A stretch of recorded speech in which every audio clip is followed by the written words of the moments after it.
Welcome to our channel. నేను మీ లక్ష్మణ్. ప్రస్తుతం మనతో పాటు ఉన్నారు ప్రముఖ రియల్ ఎస్టేట్ ఎక్స్పర్ట్ షబీర్ గారు. నమస్తే అండి. నమస్తే అండి. ఏంటి గత 15 రోజుల నుంచి ఒకటే ఉత్కంఠ. అమరావతి అంటే జగన్మోహన్ రెడ్డి గారు వస్తేనేమో వైజాగ్ అన్నారు, చంద్రబాబు నాయుడు గారు వస్తేనేమో అమరావతి కొనసాగిస్తున్నారు.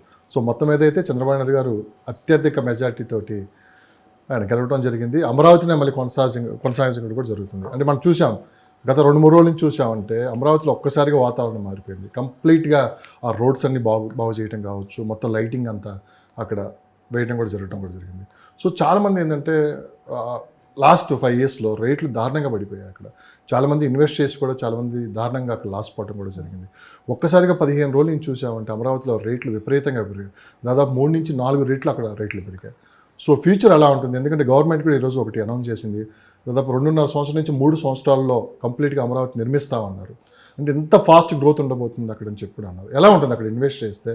ఆ చుట్టుపక్కలకైనా ఇప్పుడు భూముల రేట్లు ఏ విధంగా ఉన్నాయి, ఎలా ఉంటుంది అక్కడ ప్లానింగ్ అంటే? అక్కడ బాగానే ఉంటుందండి మార్కెట్. ఎందుకంటే ఇన్ని సంవత్సరాల నుంచి మార్కెట్ లేదు కాబట్టి ఇప్పుడే స్టార్ట్ అయ్యింది అక్కడ. ఈ గవర్నమెంట్ కూడా మంచి సీట్స్ మెజార్టీ రావడం బట్టి, ఎన్డీఏలో కూడా వీళ్ళకి గ్రిప్ ఉండబట్టి ఏంటంటే గ్యారంటీగా ఈసారి అనేది కంప్లీట్ చేసే తీరుతారు. ఆల్మోస్ట్ ఒకసారి 2014 నుంచి మనం మాట్లాడుతున్నాం. అంటే స్టేట్ డివైడ్ అయిపోవటం, 2014 నుంచి అమరావతి అనౌన్స్ చేయటం, ఒకసారిగా భూమి రావటం, అక్కడ చాలామంది అక్కడ ఇన్వెస్ట్ చేయటం, మళ్ళీ ప్రభుత్వం మారటం, 2019 నుంచి 2024 దారుణంగా అక్కడ రేట్లు పడిపోవటం. ఒకసారి మార్కెట్ కానీ పరిశీలించామంటే 2014 నుంచి 2024 వరకు ఎలా ఉంది? 2014 నుంచి 2018 వరకు ఆల్మోస్ట్ 18-19 వరకు మార్కెట్ అనేది బాగానే ఉందండి అక్కడ. మధ్యలో 19 నుంచి 2024 వరకు అంటే కొద్దిగా వేరే గవర్నమెంట్ చేంజ్ అవ్వడం వల్ల వాళ్ళు అంత ఇంట్రెస్ట్ చూపించలేదు. వైజాగ్ క్యాపిటల్ అని చెప్పి అనౌన్స్ చేశారు. దానివల్ల ఎక్కడైతే రేట్స్ ఆగిపోయాయో 2019లో అదే మళ్ళీ రీస్టార్ట్ అయ్యిందనమాట 2024 వచ్చేటప్పటికి. ఇప్పుడు కనుక ఇన్వెస్ట్ చేసుకుంటే బాగానే ఉంటుంది. స్టార్టింగ్లో కొన్ని చోట్ల అయితే రేట్లు కరెక్ట్గానే ఉన్నాయి అక్కడ కూడా, కొన్ని చోట్ల అయితే కొద్దిగా ఎక్కువ అనేది అనిపిస్తుంది అక్కడక్కడ అనేది కొద్దిగా ఉంది. కానీ మెజార్టీ చూసుకుంటే కనుక యావరేజ్ రేట్సే ఉన్నాయి ఇప్పుడు కూడా అమరావతి చూసుకుంటే కనుక. ఎందుకంటే గవర్నమెంట్ అనేది స్ట్రాంగ్ ఉంది. 5 ఇయర్స్ అనేది ఈ గవర్నమెంటే ఉంటుంది కాబట్టి 2 to 3 ఇయర్స్లోనే వాళ్ళు కంప్లీట్ చేసుకుంటారు. నెక్స్ట్ ఒకవేళ 5 ఇయర్స్ తర్వాత గవర్నమెంట్ చేంజ్ అయినా కానీ బై సపోజ్ వాళ్ళకి ఛాన్స్ అనేది ఉండదన్నమాట. అంటే ఇంకో సిటీ అనేది చేంజ్ అవ్వకుండా వాళ్ళు ఏంటంటే ముందు జాగ్రత్తగా ఇప్పుడున్న ఏదైతే కూటమి గవర్నమెంట్ ఉందో ఇది కంప్లీట్గా అక్కడ ఏదైతే ఆఫీసులు రావాలో ఎంతైతే చేయాలో వాళ్ళ సాయశక్తులో అదైతే కంప్లీట్ చేస్తారని అనుకుంటున్నాం అనమాట. చేస్తారు కూడా వాళ్ళు, ఎందుకంటే అండర్ కన్స్ట్రక్షన్లో బిల్డింగ్స్ ఉన్నాయి కాబట్టి చేయడం అనేది ఈజీ. అందుకని అమరావతిని ఎవరు మార్చే ఛాన్స్ అయితే ఇంకా లేదు, ఇంకుండదు సార్. ఎందుకంటే ఈ 2 to 3 ఇయర్స్లోనే మ్యాక్సిమం కంప్లీట్ అయిపోతాయి. పెండింగ్ బిల్డింగ్స్ అన్నీ కంప్లీట్ అయిపోతే చట్టం కూడా చేసేస్తారు. ఒక షేప్ అంటూ వచ్చేస్తుంది అమరావతికి. మనం కన్స్ట్రక్షన్ చూసుకుంటే కనుక ఒక 3 to 5 ఇయర్స్ తర్వాత దాని గురించి మనం మాట్లాడుకోవచ్చు. అక్కడ కన్స్ట్రక్షన్ యాక్టివిటీ గురించి చూసుకుంటే కనుక ఏది బిల్డర్స్ కట్టేది, నేను చెప్తుంది బిల్డర్స్ కట్టేది ప్రైవేట్ది. ఇప్పుడు గవర్నమెంట్ కన్స్ట్రక్షన్స్ అయితే మాత్రం 2 to 3 to 4 ఇయర్స్ లోపు ఆల్మోస్ట్ ఒక షేప్ అయితే వచ్చేస్తుంది అక్కడ. ఇప్పుడు కొనుక్కున్న వాళ్ళకి కూడా పర్లేదు, ఓకే సేఫ్. కాకపోతే చూసి కొనుక్కోండి, కంపేర్ చేసి కొనుక్కోండి, కంగారు పడొద్దు, మరి ఓవర్ రేట్ కోట్ చేసుకోవద్దు. వాళ్ళు కోట్ చేస్తారు. కాకపోతే ఏంటంటే మనం చూసి ఆల్రెడీ వీళ్ళందరూ హైదరాబాద్ చూసారు, బెంగళూరు చూస్తున్నారు, ఎలా డెవలప్ అవుతుంది ఏంటి ఫ్రేమింగ్, దాన్ని బట్టి ఎవరు కూడా అప్పులు చేసి కొనుక్కోకూడదని చెప్పి నా రిక్వెస్ట్ అండి అది. సో 2016, 2017, 2018 ఆ టైంలో ఒక్కసారిగా భూమి వచ్చింది అమరావతి చుట్టుపక్కల. సో అప్పుడు రేట్లు ఎలా ఉన్నాయి? ఇప్పుడు అప్పుడుతో కంపేర్ చేసుకుంటే ఇప్పుడు ఏ విధంగా అక్కడ పెరిగాయి? అక్కడ అప్పట్లో 30 lakhs ఉండేదండి పర్ ఎకర్. దగ్గర 20 to 30, 40 ఆ రేంజ్ ఉండేది. అమరావతి స్లోగా అనౌన్స్ చేసి డెవలప్మెంట్ అలా స్టార్ట్ అయ్యే కొద్ది ఏంటంటే అక్కడ 6 crores వరకు వెళ్ళిందండి. 6 crores వరకు వెళ్ళింది హైయెస్ట్. దాని తర్వాత సడన్గా గవర్నమెంట్ చేంజ్ అవ్వడం వల్ల ఏమైందంటే అది కాస్త హోల్డ్ ఉండిపోయి ఇంకా కొద్ది రేట్లు అనేవి కూడా కరెక్షన్ జరగడం జరిగింది అనమాట. అక్కడ కూడా అమ్ముకున్న వాళ్ళు అమ్ముకున్నారు, ఉంచుకున్న వాళ్ళకి మాత్రం ఇప్పుడు ఇబ్బంది ఏం లేదు. మళ్ళీ ఆల్మోస్ట్ అదే రేట్లు అయితే వాళ్ళకి వచ్చే ఛాన్సెస్ అయితే ఉన్నాయి అనమాట. కాకపోతే కొనే వాళ్ళకి నేను చెప్పేది ఏంటంటే చూసుకొని కొనుక్కోండి, జాగ్రత్తగా నమ్మకం మీద కొనుక్కోండి. ఎవరో చెప్పారని చెప్పి కాదు, మీరు వెళ్ళండి, తిరగండి, చూడండి, మీకు నచ్చింది అనుకుంటే మీరు దాన్ని బట్టి కొనుక్కోవచ్చు. కొనుక్కుంటే లాంగ్ టర్మ్ పెట్టుకోండి ఒకవేళ పెట్టుకునేదైతే. లేదంటే షార్ట్ టర్మ్లో మీరు 3 to 4 ఇయర్స్లోనే మీరు ఎగ్జిట్ చేసుకున్నా కానీ మినిమం రిటర్న్ అయితే మీకు గ్యారంటీగానే వస్తుంది. అందులో అయితే ఇబ్బంది, ఎందుకంటే ఇదే గవర్నమెంట్ 5 ఇయర్స్ కంటిన్యూ అవుతుంది కాబట్టి 2 to 3 ఇయర్స్ అయితే ఈజీగా ఉండొచ్చు వాళ్ళు. సిఆర్డిఏ పరిధి ఎంతవరకు ఉంది? ఈ సిఆర్డిఏ పరిధిలో ల్యాండ్ రేట్లు ఎలా ఉన్నాయంటే? ఇప్పుడు సిఆర్డిఏ పరిధి అంటే అందులో జోన్స్ లాగా ఉంచారండి. అది డార్క్ గ్రీన్ అనేది అగ్రికల్చర్, అది ఏంటంటే హెవీ అగ్రికల్చర్ ఉంటుంది. అది ఒక 10 ఇయర్స్ తర్వాత ఓపెన్ చేస్తామని ఒకటి ఉంది. లైట్ గ్రీన్ అనేది ఉంటుంది అనమాట. లైట్ గ్రీన్ అనేది ఒక 5 ఇయర్స్ అని చెప్పి ఒకటి ఉంటుంది అనమాట. అంటే కన్జర్వేషన్ జోన్స్ ఉంటాయి దాని చుట్టుపక్కల కూడా, అంతా ఒకేసారి చేసేయడానికి ఉండదు అనమాట. ఆ మాస్టర్ ప్లాన్ కూడా అప్పట్లో మేము చూసాం అనమాట. అది చూస్తే కనుక అది అంతా ఫ్యూచర్ విజనరీ కిందే ఉంది మాస్టర్ ప్లాన్ కూడా చూసుకుంటే కనుక. ముందు ఎక్కడి నుంచి అయితే స్టార్ట్ అవుతుందో దాని తర్వాత ఫ్యూచర్లో ఈ ల్యాండ్ కనుక డిమాండ్ వస్తే కనుక అది ఓపెన్ చేసుకునేలాగా 5 ఇయర్స్కి ఒకటి ఓపెన్ చేసుకునేలాగా 10 ఇయర్స్కి ఒకటి ఓపెన్ చేసుకునేలా అలా జోన్స్ వారీగా పెట్టారనమాట సిఆర్డిఏ మాస్టర్ ప్లాన్ అనేది. అది ఇప్పుడు గవర్నమెంట్ మళ్ళీ ఏదైనా రివైజ్ చేయొచ్చా ఏంటనేది మనకు తెలియదు. అది కంప్లీట్గా మరి చూడాలి. ఏదైనా చేంజెస్ అయితే జరగచ్చు అందులో కూడా మాస్టర్ ప్లాన్లో. హైదరాబాద్లో ఎప్పుడైతే హైటెక్ సిటీ అనౌన్స్ చేసి సైబరాబాద్ సిటీగా ఇక్కడ డెవలప్ అయిందో ఒక్కసారికి హైదరాబాద్ రూపురేఖలే మారిపోయింది.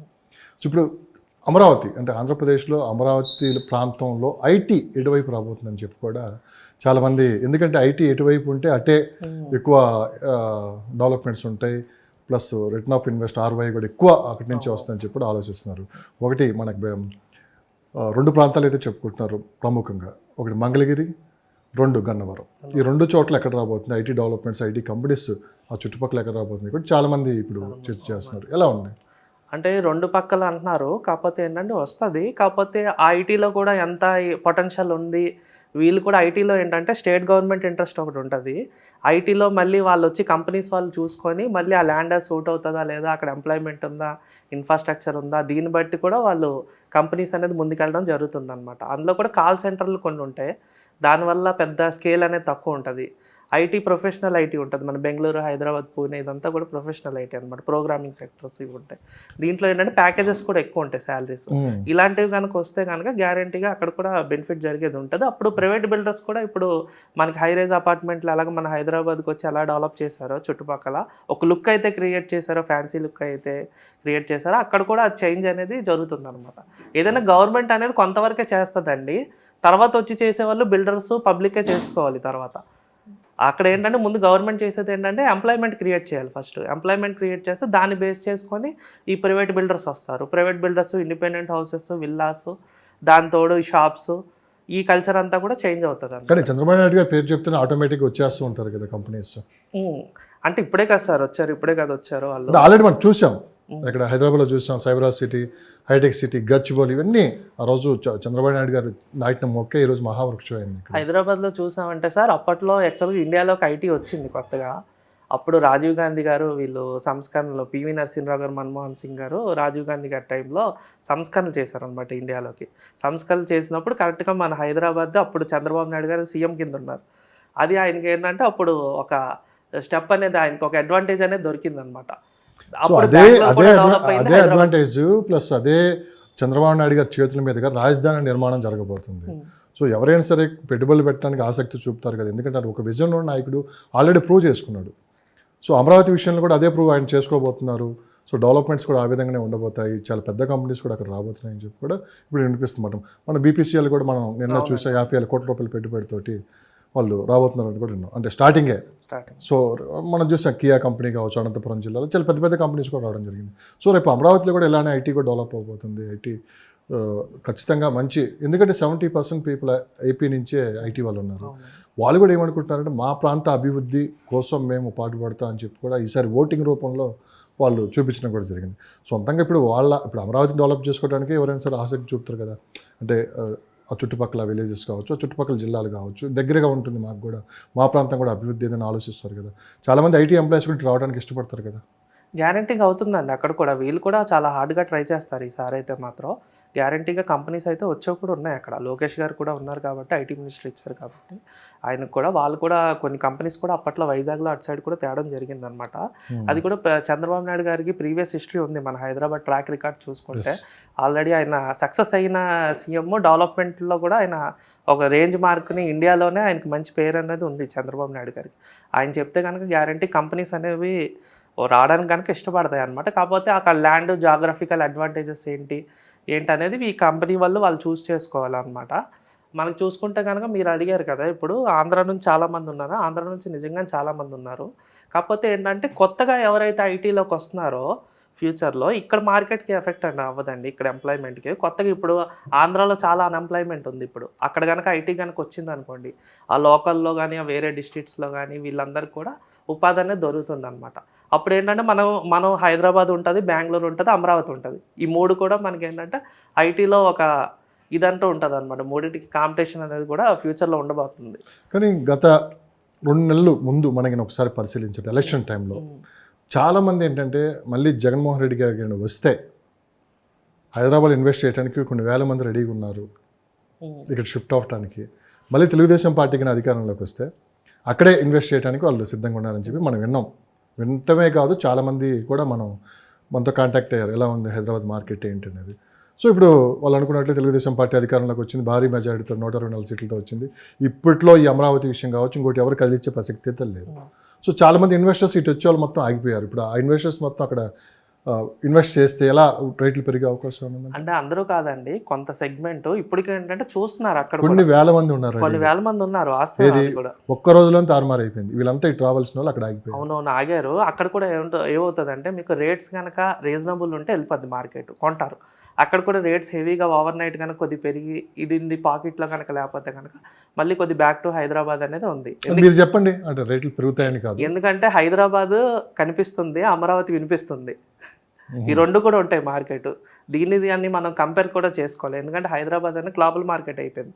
ఇప్పుడు ఆంధ్ర సెగ్మెంట్లో కూడా పూర్తిగా ఆంధ్ర వాళ్ళు వచ్చి అమరావతిలో కూడా మొత్తం కొనేరు, అలాగనే హైదరాబాద్లో కూడా కొనేరు. ఏంటి అక్కడికి ఇక్కడ తేడా ఏంటి? ఒక క్లైమేట్ తప్పించి ఏంటంటే అది కొత్తగా గ్రోయింగ్ అవుతున్న సిటీ. మెయిన్ ఏంటంటే గ్రోయింగ్ సిటీలోనే పెడతారు కదా ఇన్వెస్ట్మెంట్స్ ఎవరైనా. అంటే ఎక్కువ మ్యాక్సిమం ఏంటంటే చంద్రబాబు నాయుడు గారి వల్లే కొద్దిగా 80% అనేది అక్కడ ఆయన కట్అవుట్ మీదే ఉంది మార్కెట్ అనేది. అది వాస్తవం. అది 20% అనేది ఏంటంటే అక్కడ ఏం జరుగుతుంది, డెవలప్మెంట్స్ ఏంటి అనేది కూడా ఉంది. కొంతమంది ఏంటంటే ఆల్రెడీ ముందు దెబ్బతిని ఉన్నాం, ఎందుకు ఇప్పుడు రిస్క్ చేయడం, ఒక 5 years తర్వాత చూద్దాం, 2 years తర్వాత చూద్దాం, గ్రోత్ ఆస్పెక్ట్ చూసి అప్పుడు ఇన్వెస్ట్ చేద్దాం అనుకున్న వాళ్ళు కూడా చాలామంది ఉన్నారు. ఇప్పుడు కొంతమంది ఇమీడియట్గా మనీ ఉన్న వాళ్ళు కూడా పెట్టుకుంటున్నారు. ఆ లోకల్లో విజయవాడ, గుంటూరు వాళ్ళకి ఆల్రెడీ ఆ జాగ్రఫీ మీద ఐడియా ఉంది వాళ్ళకి.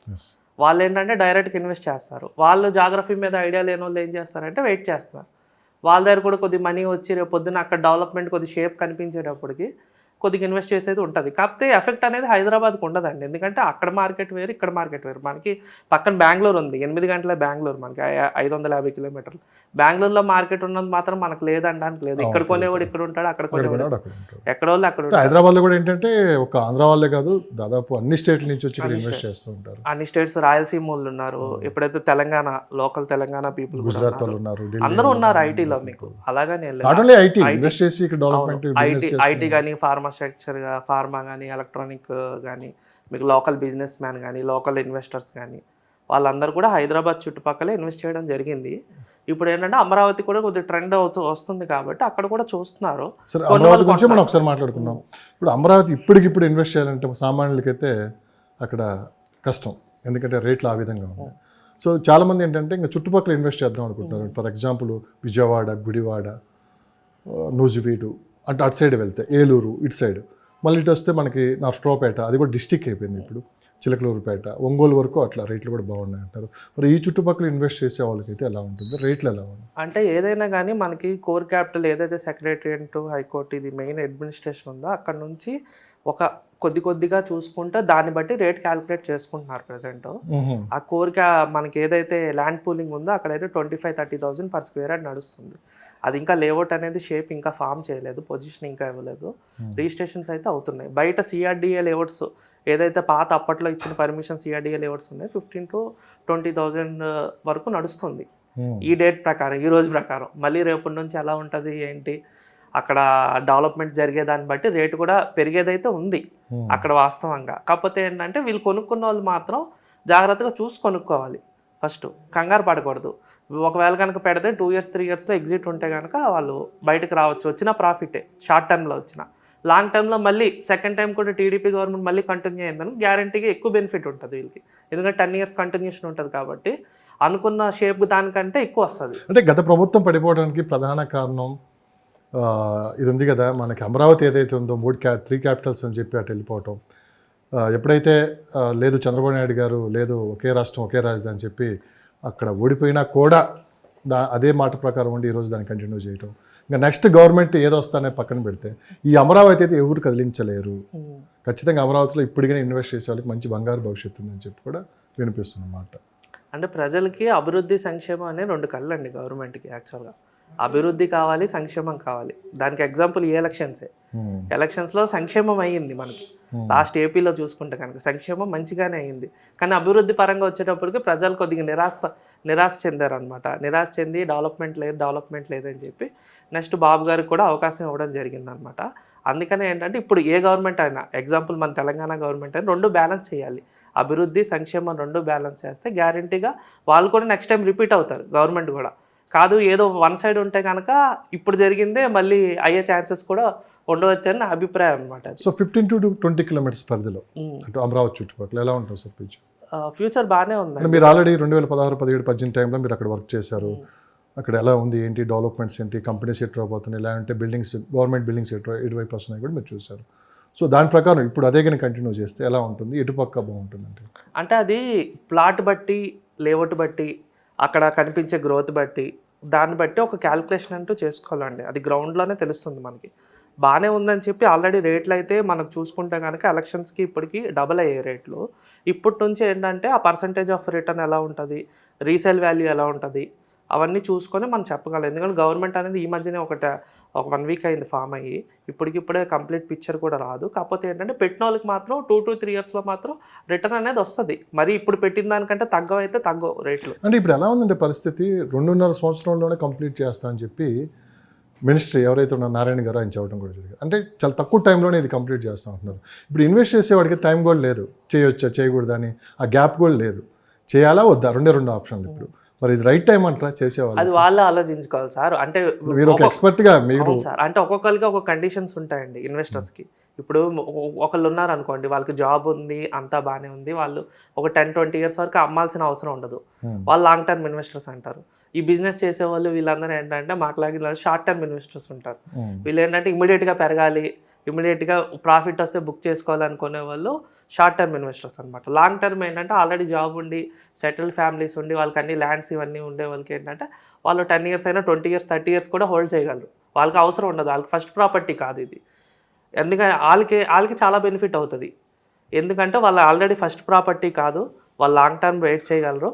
వాళ్ళకి రిటర్న్ వచ్చినా కానీ ఒకవేళ స్లో అయినా కానీ వాళ్ళు సేఫ్ జోన్లోనే ఉంటారు.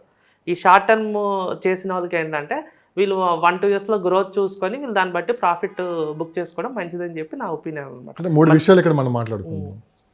అంటే హైదరాబాద్లో ఇన్వెస్ట్ చేస్తే మనం పెట్టిన ప్రతి రూపాయి ఎక్కడికి పోదు, ఖచ్చితంగా ఎప్పటికైనా అది మనకి బంగారు నిధి లాంటిది, ఏ రూపం వెళ్ళైనా అది పెరుగుతుంది. ఇక్కడ ఏపీకి వచ్చే ఒక గందరగోళ పరిస్థితి ఉంది. ఆనాడు జగన్మోహన్ రెడ్డి గారు గత ప్రభుత్వం మాజీ ముఖ్యమంత్రి విశాఖపట్నం రాజధాని చేస్తా అని చెప్పండి పొలవమని అక్కడికి వెళ్ళి అందరూ ఇన్వెస్ట్ చేశారు. సో వాళ్ళ పరిస్థితి ఏంటి? నెక్స్ట్ చంద్రబాబు నాయుడు గారి కన్నా కంటిన్యూ అంటే బాబు గారిని నమ్మి చాలామంది ఇక్కడ అప్పుడెప్పుడో ల్యాండ్స్ కొని అమ్మకుండా అలానే పెట్టుకొని ఎప్పటికైనా ఇది ఫ్యూచర్ ఉంటుందని పెట్టిన కొంతమంది ఉన్నారు. సో వీళ్ళ పరిస్థితి ఏంటి? మొత్తం మీద గమనించామంటే హైదరాబాద్ అంటే ఈ రెండు ఒక కన్ఫ్యూజన్లో ఉండగా హైదరాబాద్ రియల్ ఎస్టేట్ మీద ఎంతవరకు ఎఫెక్ట్ పడవచ్చు, ఇప్పటికిప్పుడు పడిపోయినా కానీ భవిష్యత్తులో ఏంటి అనేది కూడా ఒక ప్రశ్న లేవనెత్తుంది. ముందుగా వైజాగ్లో ఇన్వెస్ట్ చేసిన వాళ్ళ పరిస్థితి ఏంటి? ఇప్పుడు వైజాగ్లో ఇన్వెస్ట్ చేశారండి. వైజాగ్ ఏంటంటే ఆల్రెడీ అది డెవలప్డ్ సిటీ. ఏపీలో 25 lakhs పాపులేషన్ ఉన్నారు. అక్కడ ఎయిర్పోర్ట్ కూడా ఇప్పుడు భోగాపురం ఎయిర్పోర్ట్ కూడా శరవేగంగా జరుగుతుంది. ఆల్రెడీ శ్రీకాకుళంలో ఆయనకి రామ్మోహన్ రెడ్డి గారికి సివిల్ ఏవియేషన్ మినిస్టర్ ఇవ్వడం జరిగిందనమాట. ఆ శ్రీకాకుళం కూడా జస్ట్ అక్కడ నుంచి ఒక 50-60 కిలోమీటర్సే కాబట్టి ఆ లైనే వైజాగ్కి వెళ్ళాలంటే అలాగే వెళ్ళాలి వాళ్ళు. అందుకని ఆ ఏరియా కూడా గ్యారంటీగా డెవలప్ అవ్వడం జరుగుతుంది. అది వైజాగ్లో తీసుకుంటే సప్లై ఆఫ్ ల్యాండ్ చాలా తక్కువ అండి. మన ల్యాండ్ సప్లై తక్కువ ఉంది. ల్యాండ్ సప్లై తక్కువ ఉండడం వల్ల ఏంటంటే మీకు రేట్స్ అనేవి బాగా పెరుగుతున్నాయి అన్నమాట. అక్కడ ఆ గ్రోత్ ఆస్పెక్ట్ పక్కన పెడితే కనుక గ్రోత్ అనేది అక్కడ ఎంత అవ్వాలో సెంట్రల్ గవర్నమెంట్ ఇన్స్టిట్యూషన్స్ అప్పట్లోనే అయ్యింది. స్టీల్ ప్లాంట్ కానీ, పోర్ట్ కానీ, రైల్వేస్ కానీ, నేవల్ బేస్ కానీ, నేవల్ డాక్యార్డ్ కానీ ఇవన్నీ కూడా డెవలప్మెంట్ అయ్యింది. ఇప్పుడు అక్కడ ఇన్వెస్ట్ చేసిన ఎవరు భయపడాల్సిన అవసరం లేదు, భయపడాల్సిన అవసరం లేదండి. రేట్స్ అయితే వైజాగ్ అనేది న్యాచురల్గా గ్రో అయ్యేది. ఏదో పొలిటీషియన్ వచ్చి ఈరోజు చెప్పి ఈరోజు చేసేది కాదు. అక్కడ ఏంటంటే demand and supply, demand supply తక్కువ ఉంది, అందుకని డిమాండ్ వస్తుంది. ఈ గవర్నమెంట్లు కూడా కొద్దిగా ఏం చేస్తారంటే దానికి కొద్దిగా అవుట్స్కట్స్ కూడా కొద్దిగా కనెక్టివిటీ ఇచ్చారనుకోండి, పీపుల్ కూడా అవుట్స్కట్స్ వెళ్ళి ఇల్లులు కట్టుకొని వాళ్ళు కూడా సిటీలోకి ట్రావెల్ అవుతారు. సిటీలో అక్కడ కూడా తక్కువ లేదు, 1,50,000 ఉంది మీకు సిటీలో, కోర్ సిటీలో ఎంబీపీ కాలనీ కానీ ఇవన్నీ కానీ తీసుకుంటే, మధురవాడ తీసుకుంటే 80,000 అలాగ ఉన్నాయన్నమాట. భీమ్లో అంతా కూడా మీకు 30-40,000 అలా నడుస్తుంది 30 కిలోమీటర్స్లో. యాక్చువల్గా చెప్పాలంటే మన హైదరాబాద్ కంటే కంపేర్ చేసుకుంటే వైజాగ్లో కొద్దిగా రేట్ ఎక్కువ ఉంటుంది ఇప్పటికి. ఎందుకంటే కాస్ట్లీ ఏరియా కాబట్టి, సీ ఉంది కాబట్టి, సీ కొండలు ఉండడం బట్టి ఏంటంటే నివాసత యోగ్యమైన స్థలాలు తక్కువ ఉంటాయి అక్కడ. ఇప్పుడు అదే మాట మీద అండి, మీరు సీ ఏరియా ఉంది కాబట్టి అందుకే అంత డిమాండ్ ఉంది వైజాగ్లో అంటున్నారు. రేపు అమరావతి దగ్గరలో బాపట్ల కొన్ని ఏరియాస్ ఉన్నాయి, చీరాల ఇటువైపు, ఇప్పుడు అటువైపు ఎలా ఉంటుంది ఫ్యూచర్? అటువైపు కూడా టూరిజం ఆల్రెడీ, బాపట్ల అటు సైడ్ కూడా టూరిజం ఆల్రెడీ రిసార్ట్స్ అవి కూడా ఉన్నాయి. బట్ ఇంకా కొంచెం ఫాస్ట్గా అక్కడ కూడా చేసుకోవచ్చు. ఎందుకంటే క్యాపిటల్ ఉంది, పక్కనే టూరిజం కనుక డెవలప్ చేసుకుంటే కనుక గ్యారంటీగా వాళ్ళకి అడ్వాంటేజ్ అనేది ఉంటుంది. ఎందుకంటే సీ పరంగా వచ్చే కంపెనీస్ కొన్ని ఉంటాయి, అవి మన హైదరాబాద్ రావు. ఎందుకంటే మన హైదరాబాద్కి తెలంగాణకు సముద్రం లేదు. అక్కడ అడ్వాంటేజ్ వాళ్ళకి ఏంటంటే కంపేర్ చేసుకుంటే సముద్రం ఉంది. ఎలాంటి వాళ్ళు అక్కడ ఇన్వెస్ట్ చేయొచ్చు? ఎలాంటి వాళ్ళు అంటే ఇప్పుడు నేను చెప్పాను కదా, ఎందుకంటే షార్ట్ టర్మ్ లాంగ్ టర్మ్ మనం ఆలోచించి చేసుకోవాలి. షార్ట్ టర్మ్ అనుకుంటే కనుక బిజినెస్ పీపుల్ వీళ్ళకి ఏంటంటే ఇమ్మీడియట్గా రిక్వైర్మెంట్ ఉంటుంది మనీ అనేది. వాళ్ళు 2 to 3 yearsలో వాళ్ళు మళ్ళీ కొనుక్కొని రీసేల్ చేసుకుంటుంటారు. వాళ్ళు బిజినెస్ పీపుల్ ఆల్రెడీ మీకు 5th ప్రాపర్టీ 6th ప్రాపర్టీ మీరు వెల్ ఆఫ్ ఉండి బాగా మీకు ఆల్రెడీ ప్రాపర్టీస్ ఉన్న వాళ్ళు ఏంటంటే ఒక 10 years వరకు ఉన్నా పర్లేదు. అది డిపెండ్స్ అని కొద్దిగా ఏంటంటే 5 years వరకు అక్కడ గవర్నమెంట్ ఎలా ఉంది, దాని పర్ఫార్మెన్స్ ఏంటి అనేది మనకు 1-2 yearsలోనే తెలియడం జరుగుతుంది. గ్యారంటీగా అయితే వాళ్ళు చేసేటట్టుగానే ఉన్నారు, వెనక్కైతే వెళ్ళరు. ఎందుకంటే సీట్స్ కూడా వాళ్ళకి ఎక్కువ వచ్చాయి, ఎన్డీఏలో మోడీ గారు కూడా సపోర్ట్ కూడా ఉంది కాబట్టి వాళ్ళైతే ఈ టర్మ్లో అయితే కనుక ఆ బిల్డింగ్స్ ఆ మినిమం ఏదైతే అనుకున్నారో మినిమం దాన్ని అయితే కంప్లీట్ చేస్తారు. ఏదైనా మహర్దశ వచ్చినట్టే. కాకపోతే ఏంటంటే రేట్స్ మనం ఏ రేట్లో ఎంటర్ అవుతున్నాం, ఏ రేట్లో ఎగ్జిట్ అవుతున్నాం అది చూసుకొని కొద్దిగా మనం చూసుకుంటే కనుక middle class people, especially middle class పీపుల్కి చెప్పేది ఏంటంటే మాత్రం రేట్స్ చూసుకోండి, అక్కడ కంగారు పడద్దు, తిరిగి మంచి రేట్ వచ్చి మీకు నచ్చింది, రేపు పొద్దున్న ఆ ప్లాట్లో మనం కూడా ఇల్లు కట్టుకుంటాం అనుకుంటే మీరు కొనుక్కుంటే ఇంకా అది ఇబ్బంది అనేది ఉండదు. ఎందుకంటే ఆ ప్లాట్ ఒకవేళ కనుక ఫ్యూచర్లో కనుక రీసేల్ కనుక స్లో ఉందనుకోండి, దాన్ని మీరు మల్టిపుల్ యూస్ కింద ఉంటుంది. అది మీరు ఇల్లు కట్టుకోవడానికి అనుకునే తీసుకోండి. గవర్నమెంట్ ఎంప్లాయీస్, ఐటీ ఎంప్లాయీస్, చాలామంది ప్రభుత్వ ఉద్యోగులు కావచ్చు, చాలామంది హైదరాబాద్ నుంచి ట్రావెల్ చేస్తున్నారు కొన్ని రోజులు. అంటే హైదరాబాద్లో వాళ్ళ నివాసం ఏర్పరచుకొని ఇక్కడ నుంచి వీక్లీ వెళ్ళి రావటం, అంటే 4 days వర్కింగ్ డేస్ 2 days మళ్ళీ ఇక్కడ రావడం, ఇట్లా జరుగుతుంది. వీళ్ళంతా అక్కడ షిఫ్ట్ అయ్యే అవకాశం చాలా. అంటే వీళ్ళందరూ షిఫ్ట్ అయితే వాళ్ళందరికీ హౌసెస్ అవసరం.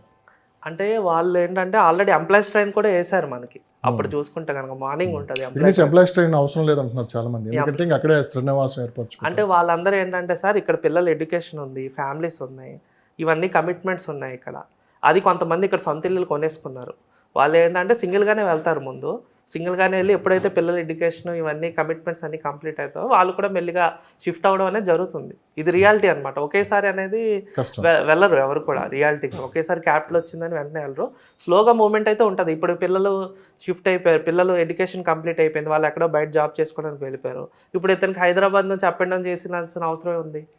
అతను డైరెక్ట్గా అక్కడే ఇల్లు ఏదో రెంట్కో లేకపోతే స్థలం కొనుక్కొని కట్టుకొని అపార్ట్మెంటో కొనుక్కొని ఇంకా అక్కడ నుంచే వాళ్ళు ఆఫీస్కి దగ్గరలో ఒక 10 kilometers 15 kilometers రేంజ్లోనే ఉండడం జరుగుతుంది అనమాట. అది గ్యారంటీగా అవుతుంది, స్లోగా జరుగుతుంది ఆ ప్రాసెస్ అనేది. మీకున్న సమాచారం ప్రకారం ఇప్పుడు గుంటూరు కానీ విజయవాడ, మంగళగిరి ఈ ప్రాంతాల్లో అసలు ఎలాంటి డిస్కషన్ జరుగుతున్నాయి, ఎలాంటి విజిట్స్ జరుగుతున్నాయి రియల్ ఎస్టేట్ సంబంధించి? సో అక్కడ ఓ రకంగా ఉంటే హైదరాబాద్ అసలు ఏమనుకుంటున్నారు? అమరావతి రాజధాని అవటం, మళ్ళీ ఇక్కడ రియల్ ఎస్టేట్ వర్గాలు ఏ విధంగా? అంటే అక్కడ బాగానే ఉందండి. అక్కడ ఏంటంటే సౌండ్ ఉంది ఆల్రెడీ. ఎందుకంటే చంద్రబాబు నాయుడు గారు కటౌట్ ఉంది. ఆయన 4 times సీఎం అయ్యారు. యాక్చువల్గా 4 times సీఎం అయ్యారు. ఆయన ఎరాలో హైదరాబాద్ అనేది ఒక స్టేజ్, ఒక ఇంటర్నేషనల్ సిటీ కింద డెవలప్ అయిందనమాట. ఆ ఎరా మీద దాని మీద ఏంటంటే ఆయన కటౌట్ మీద ఏంటంటే గ్యారంటీగా బిలీవింగ్ అనేది ఉంటుంది. ఇక్కడ రేవంత్ రెడ్డి గారు వచ్చేటప్పుడు ఫస్ట్ టైం సీఎం అయ్యారు. అది కూడా అనౌన్స్మెంట్స్ ఏవి ఇంకా ఆయన ఫుల్గా అనౌన్స్మెంట్స్ చేయలేదు. ఇంకా క్యాబినెట్ విస్తీర్ణ అది జరుగుతుంది. వన్స్ రేవంత్ రెడ్డి గారు కూడా వచ్చి అనౌన్స్మెంట్స్ కనెక్ట్ చేస్తే ఇది కూడా తక్కువ సిటీ ఏం కాదు, ఆల్రెడీ ఇది డెవలప్డ్ సిటీ, మనకు కంటికి ఫుల్గా కనిపిస్తుంది. ఆల్ సైడ్స్ 360 degrees దీనికి విస్తీర్ణం ఉంది. మనకు వెస్ట్ జోన్ ఎలాగైతే డెవలప్ అయిందో నెక్స్ట్ సౌత్ జోన్ కానీ, ఈస్ట్ జోన్ కానీ, నార్త్ జోన్ కానీ ఇవి కూడా రెడీగా ఉన్నాయి. సిటీ కూడా చూసుకుంటే కనుక మనకు కొద్దిగా సిటీ పీపుల్ కూడా బయట ఇన్వెస్ట్ చేస్తున్నారు మెల్లిమెల్లిగా, ఆల్రెడీ ఇన్వెస్ట్ చేశారు. హౌసింగ్ కూడా వచ్చేది ఉంది హైదరాబాద్ అవుట్స్కట్స్లో అనమాట. అది అక్కడ అమరావతిలో చూసుకుంటే కనుక ఇప్పుడు ల్యాండ్ సేల్స్ జరుగుతున్నాయి, కన్స్ట్రక్షన్ ఇంకా రాలేదు. అంటే ప్రైవేట్ కన్స్ట్రక్షన్ రాలేదు, గవర్నమెంట్ కన్స్ట్రక్షన్ నడుస్తుంది. గవర్నమెంట్ తాలూకు ఆఫీసులు ఇవన్నీ కూడా డెవలప్ అయ్యి 2 to 3 years తర్వాత చూసుకొని అప్పుడు ప్రైవేట్ బిల్డర్స్ కూడా ఎంటర్ అవ్వడం జరుగుతుంది. అప్పుడు మీకు మార్కెట్ స్టాండర్డ్ అవుతుంది. కానీ ఈ లోపు కొనుక్కున్న వాళ్ళకి మంచి ఫ్యూచర్ ఉంటుంది భవిష్యత్తులో. ఈ లోపు కొనుక్కున్న వాళ్ళు ఫ్యూచర్ ఉంటుంది. అది కూడా జరగచ్చు, ఎందుకంటే ఈ గవర్నమెంట్ అనేది 5 years పక్కాగా ఉంటుంది. ఏదో 5 సీట్లు 10 సీట్లు మార్జిన్ ఏం కాదు కదా, ఎక్కువ సీట్స్ ఉన్నాయి కాబట్టి, గ్యాప్ చాలా ఎక్కువ ఉంది కాబట్టి గ్యారంటీగా 2 to 3 yearsలో పెండింగ్ బిల్డింగ్స్ ఏవైతే ఉన్నాయో అవన్నీ కూడా అండర్ కన్స్ట్రక్షన్ బిల్డింగ్స్ని గవర్నమెంట్ కంప్లీట్ చేయడం జరుగుతుంది. మెల్లిమెల్లిగా పాపులేషన్ అనేది వస్తుంటారు అక్కడ కూడాను. అక్కడ కూడా ఏంటంటే ఒక 5 lakhs 10 lakhs పాపులేషన్ వచ్చిన తర్వాత స్టాండర్డ్ అవుతుంది సిటీ కూడా. మనకి ముందు ఏంటంటే ఇన్వెస్ట్మెంట్స్ నడుస్తాయి. ఇన్వెస్ట్మెంట్స్ నడడం మాత్రాన అది గ్రోత్ కింద కూడా మనం అనుకోకూడదు. దాన్ని ముందు బిల్డింగ్లు కట్టాలి, అక్కడ పబ్లిక్ రావాలి, హ్యాబిటేషన్ రావాలి. అది కూడా అవసరం ఉన్నాడు వెళ్తారు. అక్కడ జాబ్ ఏంటి, ఎంప్లాయ్మెంట్ ఉంది, రిక్వైర్మెంట్ ఏముంది, దాన్ని బట్టి వెళ్తారు. ఇప్పుడు హైదరాబాద్ వచ్చారు, ఎవరు ఖాళీగా కూర్చోరు కదా, ఏదో ఒక జాబు ఏదో ఒక ఇది ఉంటేనే హైదరాబాద్ వస్తారు అనమాట. లేకపోతే ఇక్కడ కాస్ట్ ఆఫ్ లివింగ్కి ఎవరు వచ్చి ఫ్రీగా మామూలు ఖాళీగా అయితే చూడరు. ఏదైనా ఒక క్లైమేట్కి ఒకటే భయపడుతుంది అంతే. క్లైమేట్కి ఒకటేనండి చూసుకుంటే కనుక. ఇంకా గ్రీనరీ కూడా అక్కడ బాగానే ఉంది, ఎయిర్ కానీ ఇది కానీ బాగానే ఉంది. గవర్నమెంట్ చేసే డెవలప్మెంట్స్ కూడా నాకు తెలిసి కొద్దిగా క్లాసీ డెవలప్మెంట్స్ ఉంటాయి. ఎందుకంటే ఏదైతే లేట్గా చేస్తున్నారో అవి లేటెస్ట్ డెవలప్మెంట్స్ ఉంటాయి. ఎందుకంటే పెద్ద రోడ్స్ వేయడం, ఇన్ఫ్రాస్ట్రక్చర్ అది చంద్రబాబు నాయుడు గారి గురించి తెలుసు కదా మనకి. ఆల్రెడీ ఆయన ఇంటర్నేషనల్, ఆయన రీసెర్చ్ అంతా కూడా వేరేగా ఉంటుంది. 1 or 2 months అయితే ఖచ్చితంగా మనకు ఒక రిపోర్ట్ అయితే వస్తుంది ప్రజెంట్ మార్కెట్ ఏంటి అనేది. ఇప్పుడు ఎంక్వైరీస్ జరుగుతున్నాయి, కొంతమంది అక్కడ ఇన్వెస్ట్ చేస్తున్నారు. కానీ ఈ రేట్లకి కొంతమంది వెనక్కి తగ్గుతున్నారు. ఇవి పెరుగుతూ పోతాయా తగ్గుతాయా, అసలు భవిష్యత్తు ఎలా ఉంటుంది అనేది ఒక 1 yearలో తెలిసిపోతుంది. బట్ ఈ 1 or 2 monthsలోనే ఒక క్లారిటీ అయితే వస్తుంది. క్లారిటీ వస్తుందండి, అది కూడా ముందుకెళ్తుంది. కొనేవాళ్ళు కొంటున్నారు. గవర్నమెంట్ కూడా చేయడం కూడా జరిగింది. ఇప్పుడు తెలుగుదేశం పార్టీ ఎన్డీఏ కూటమి అధికారంలో ఉంది కాబట్టి ఒక 1 or 2 monthsలోనే మొత్తం మళ్ళీ ఒక మాస్టర్ ప్లాన్ తీసుకొని సో దీన్ని ఎలా డెవలప్ చేయాలి ఏంటి అనేది వాళ్ళు చూడటం కూడా జరిగింది. ఏదైనా 2 months తర్వాత క్లారిటీ వస్తుంది. బట్ ఇక్కడ ఇన్వెస్ట్ చేసే వాళ్ళు కావచ్చు, లేదంటే ఏపీలో ఇన్వెస్ట్ చేసేవాళ్ళు ఎవరైనా సరే కొంచెం రేట్లు అవి చూసుకొని సరైన ప్లేస్ ఎంచుకొని ఇన్వెస్ట్ చేస్తే మటుకు ఖచ్చితంగా బంగారు భవిష్యత్తు అయితే ఉంటుందంటారు మీరు. అంతే కదా? అంతే. రైట్. థ్యాంక్ యూ అండి. Thank you so much.